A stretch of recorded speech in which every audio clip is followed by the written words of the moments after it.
In my coaching program, I work with clients who are leaders. And time again, I have clients who ask me this question: how do I handle a situation where I'm constantly being underestimated in my organization?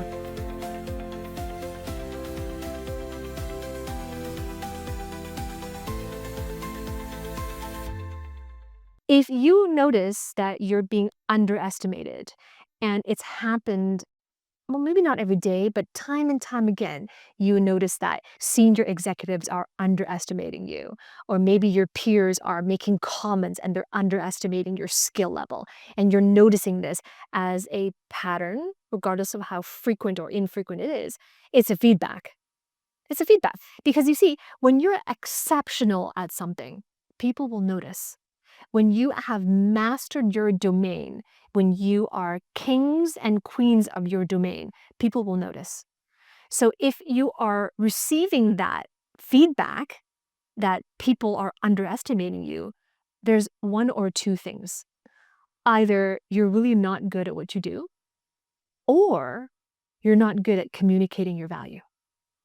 And it's important for you to develop the wisdom at discerning between the two.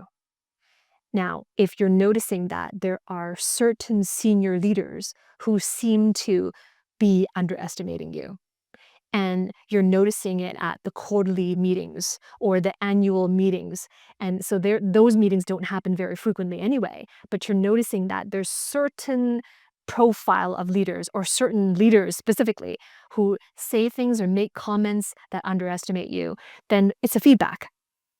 Reflect upon that. It's important as a professional to develop reflective self-awareness.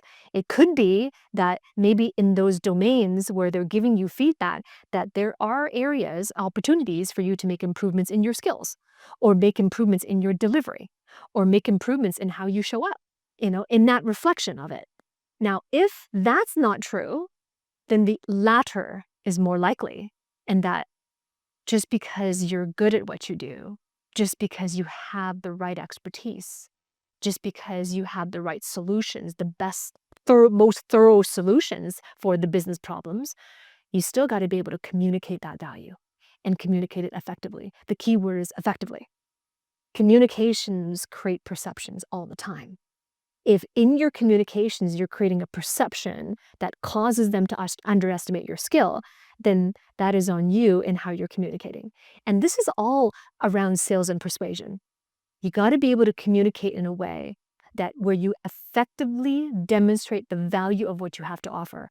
And you do it so effectively that they're willing to come and meet you halfway and lean into it just to hear more of what you have to say, just to hear more about your offer or your proposed solution. That is effective persuasion. That is effective sales. So you may not be in a presentation where where the purpose of it is to get buy-in for something, but you're going to be getting buy-in all the time. Every time you show up in a meeting and you are to speak up, you are to contribute, you're getting buy-in. And what are you getting buy-in for? You're getting buy-in for the role that you are taking up, for this presence, this space that you are in, that you are the person that is to be there. You're getting buy-in for that. So how effective is your sales and persuasions when you communicate? How effectively are you communicating your value?